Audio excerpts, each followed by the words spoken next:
जो टॉपिक हमारा छात्रों हम लेके आए हैं लंब वृत्तीय बेलन। पहले इसको समझेंगे लंब वृत्तीय बेलन क्या होता है। कि ये जो आकृति है वो आपके बेलन की है, यानी आपने रोलर देखे होंगे, खंबे देखे होंगे, सिलेंडर है, ये मार्कर है, ये भी आपका लंब वृत्तीय बेलन है। कोई भी जो बेलनाकार चीज़ है, सिलेंड्रिकल है, पाइप भी है, वो बेलनाकार है, वो भी एक बेलन है, तो उनको लंब वृत्तीय बेलन कहते हैं। इसमें क्या है कि दो तो समतल पृष्ठ होंगे, ये ऊपर वाला और नीचे वाला क्या है कि दो तो इसमें समतल वृत्तीय सिरे हैं और एक दूसरे के समांतर हैं, और ये जो हैं इस तरीके से समकोण है, यानी इसकी जो अक्ष है इस पर समकोण बना रही है, इसको लंब बोलते हैं, लंब है। एक और एग्जाम्पल समझें कि अगर सपोज कीजिए इस तरीके से अगर मैं सिक्के हिला दूं, इसमें सिक्के कि अगर हमने सिक्के बिल्कुल सीधे रखे हैं, एक के ऊपर एक, एक के ऊपर एक, तो हो जाएगा लंब वृत्तीय बेलन। अगर सिक्के हमने एक के ऊपर एक बिल्कुल सीधे रख दिए हैं तो लंब वृत्तीय बेलन। अगर बीच में से कहीं भी सिक्के टेढ़े हो जाते हैं, बीच में से अगर हम उसको टेढ़ा करते हैं, रख के देखेंगे, तो फिर वो लंब वृत्तीय बेलन नहीं माना जाएगा, क्योंकि उसमें फिर वो नभ्यंश का नहीं रहेगा। ये जो नभ्यंश हो जाएगा वो नभ्यंश नहीं रहेगा फिर अक्ष के और इसके बीच में, तो वो लंब वृत्तीय बेलन नहीं माना जाएगा। तो ये आपका लंब वृत्तीय बेलन है। बहुत सारे एग्जाम्पल लंब वृत्तीय बेलन के हो गए हैं। अच्छा, इसमें पद कौन कौन से हैं? एक है आपका आधार। आधार माने होता है कि जिस पर कोई चीज़ टिकी हुई है उसको हम आधार कहते हैं। तो इसके जो वृत्तीय सिरे हैं बेलन के, जो वृत्तीय सिरे हैं वो दोनों आधार हैं, और इनके केंद्रों को मिलाने वाली रेखा को हम अक्ष बोलेंगे।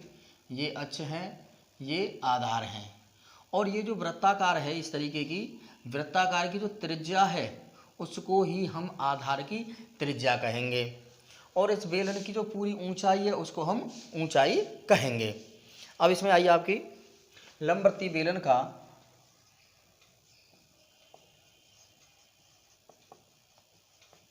वक्र पृष्ठ। अब यहाँ शब्द आई कि वक्र क्या होता है।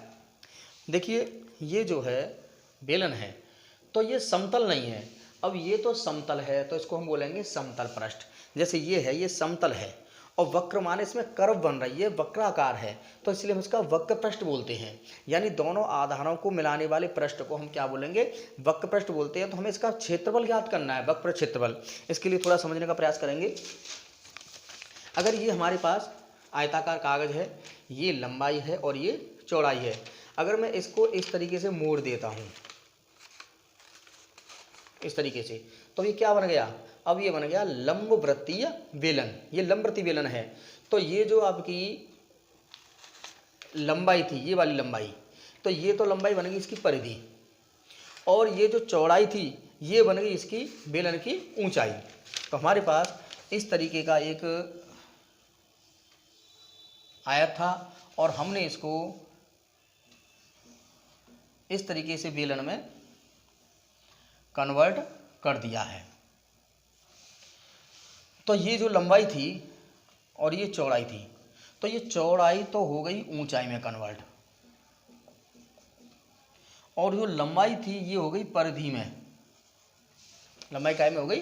परिधि में। तो इसका जो क्षेत्रफल होगा कागज का वो लंबाई गुणा चौड़ाई, और लंबाई क्या है इसमें? परिधि, और चौड़ाई क्या है? ऊंचाई। और किसी भी वृत्त की जो परिधि होती है वो होती है 2πr, और ऊंचाई हो गई h। यानी बेलन का वक्र पृष्ठ अभी हम लिख दिया 2πrh। ये जो बेलन के जो सिरे होते हैं वो कैसे होते हैं? वृत्ताकार। तो वृत्त की जो परिधि होती है 2πr, वृत्त का जो क्षेत्रफल होता है पाई आर स्क्वायर, अगर ये आर है यानी त्रिज्या है तब की कंडीशन है। अब अगर हम बेलन के संपूर्ण पृष्ठ की बात करें तो संपूर्ण पृष्ठ में क्या होगा, ये तो वक्राकार जो हमने बताई थी, अभी जो हमने कागज लिया था दोबारा देखेंगे, ये जो कागज लिया है ये केवल हमने इस कागज का ही क्षेत्रफल निकाला है, ये केवल जो वक्राकार सतह है उसका ही क्षेत्रफल। अब ये समतल सतह जो है अगर ये डिब्बा बंद हो इस तरीके से तो इसका भी क्षेत्रफल आपको निकालना पड़ेगा, इसका भी क्षेत्रफल आपको निकालना पड़ेगा, यानी दोनों सिरों के क्षेत्रफल हैं ये भी आपको निकालने पड़ेंगे। तो वक्र पृष्ठ प्लस दोनों सिरों का क्षेत्रफल, वक्र पृष्ठ 2 पाई आर एच और दोनों सिरों का क्षेत्रफल एक सिरे का होता पाई आर स्क्वायर और दोनों का 2 पाई आर स्क्वायर। 2 पाई आर इसमें से कॉमन ले लीजिए तो ये एच प्लस आर ये हो जाएगा संपूर्ण पृष्ठ टोटल सरफेस एरिया, और वो है वक्र पृष्ठ कर्व्ड सरफेस एरिया। अगर हम खोखले बेलन की बात करें,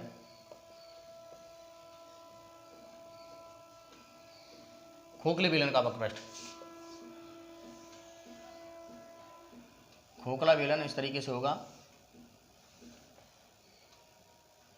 ये बाहर की त्रिज्या R1 है और अंदर की त्रिज्या R1 है, R2 है। तो ये दोनों पृष्ठ जुड़ जाएंगे।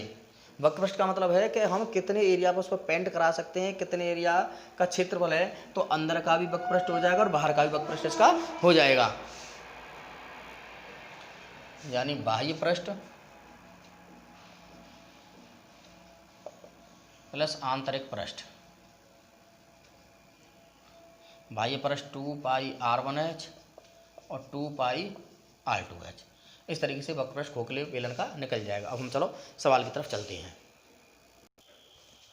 यहाँ पर आप सवाल देख रहे हैं, प्रश्नावली 13.2 है और इसका दूसरे सवाल से स्टार्टिंग कर रहा हूँ। पहला आसान है कि धातु की चादर से 1 मीटर ऊंची और 140 सेंटीमीटर व्यास के आधार वाली एक बंद बेलनाकार टंकी बनाई जानी है। इस कार्य के लिए कितने वर्ग मीटर चादर की आवश्यकता होगी। यहाँ पर वर्ग मीटर कहा है तो हमें हर चीज़ मीटर में ही चाहिए, सेंटीमीटर की चीज़ भी आपको मीटर में ही कन्वर्ट करनी है। और यहाँ कहा है कि बंद है, तो बंद का मतलब है कि इस ये टंकी जो आधार है और ढक्कन है ये भी लगाना है, इनका भी क्षेत्रफल आपको जोड़ना है। तो यहाँ लिखेंगे बंद बेलनाकार टंकी बनाने के लिए आवश्यक चादर बराबर, जो चादर कितनी की ज़रूरत होगी, तो ये होगा बेलन का संपूर्ण पृष्ठ। संपूर्ण पृष्ठ निकालना है इसका, तो संपूर्ण पृष्ठ होता है 2 पाई R प्लस H। अब यहाँ पर हमें ऊंचाई H दी गई है 1 मीटर और व्यास 140 सेंटीमीटर या 1.4 मीटर, मीटर में चेंज करेंगे। तो त्रिज्या हमेशा व्यास की आधी होती है, तो 1.4 की आधी हो जाएगी तो 0.7 मीटर। तो यहाँ पर हम सबके मान लगाएंगे। 2 पाई का मान 22/7, R का मान 0.7, 0.7 और H का मान 1.4। 7 से 7 कट जाएगा तो 4.4 यहाँ हो जाएगा और ये हो जाएगा आपका 2.1, 21 चौक 84, 21 चौक 84 और 8 92, इतने वर्ग मीटर की ज़रूरत आपको पड़ेगी। सॉरी, ये जो है त्रिज्या लगेगी 0.7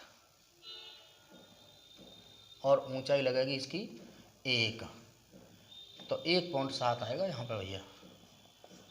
तो ये गुणा हो जाएगा 17 चौका 68, 17 चौका 68 और 6, इतने वर्ग मीटर। इसी का तीसरा सवाल देखेंगे।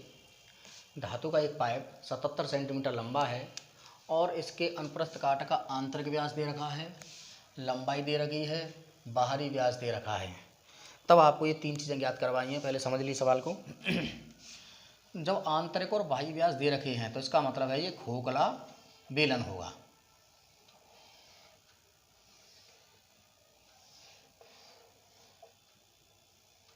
इस तरीके से खोखला है।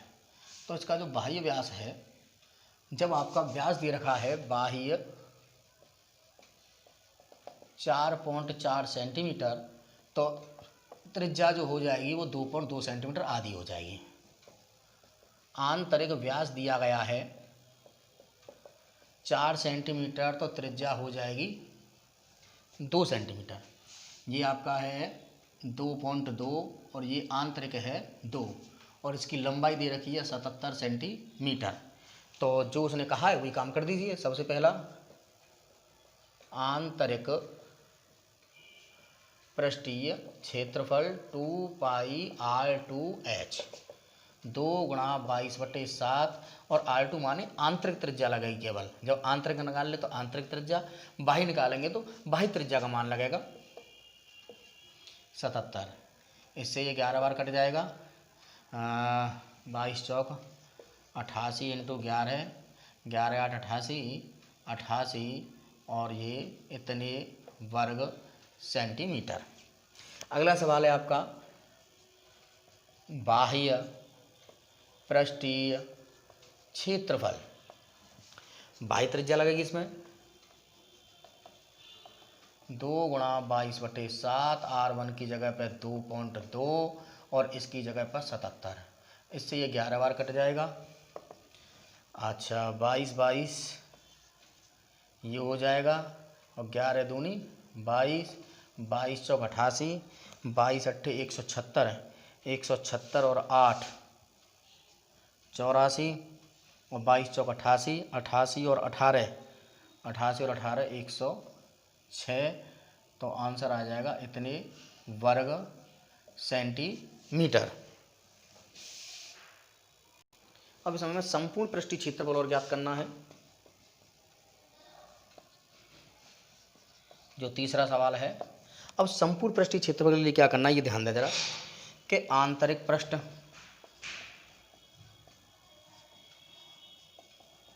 बाह्य प्लस, इसके साथ साथ ये जो सिरे हैं, ये जो हैं वृत्ताकार, इनका भी आपको क्षेत्रफल जोड़ना है। तो ये जो वृत्ताकार है, मैं सर यहाँ दिखा देता हूँ कि ये इस तरीके से बैठेंगे। तो ये जो आपका एरिया ज्ञात करना है, तो ये त्रिज्या आपकी R1 है और ये त्रिज्या आपकी R2 है। प्लस लिखेंगे दोनों सिरों का क्षेत्रफल। आंतरिक आपने 968 निकाल लिया था, निकालने की जरूरत नहीं है। बाह्य आपने निकाल दिया है 1064.8। अब तो इसका जो क्षेत्रफल बैठेगा इसका, कि बाहरी क्षेत्रफल में से यानी पाई R1 स्क्वायर पूरे में से, और इस अंदर अंदर का घटा दीजिए पाई R2 स्क्वायर, पाई कॉमन ले लीजिए R1 square minus R2 square. तो ये 2 है, तो 2 पाई R1 स्क्वायर माइनस के R2 स्क्वायर। इनको जोड़ दीजिए, 8 और 4 12, 6 और 6 12 और 1 13, और 20.8 प्लस 2 इंटू 22/7। R1 की जगह पे आपका है 2.2 का स्क्वायर माइनस 2 का स्क्वायर, 2032.8 प्लस 22 दूनी 44/7। इसको आप सॉल्व करेंगे तो इतने में से और 4 घटाएंगे तो दशमलव ये और ये कट जाएगा 12 बार। तो ये हो जाएगा 2032.8 प्लस 12 चौक 48 और 12 चौक 48 52, और इसको जोड़ेंगे आप तो ये बैठेगा आपका कितना, 5 और 32 37 और 1 38 और ये 8 0, इतने सेंटीमीटर स्क्वायर, 2038.08 सेंटीमीटर स्क्वायर।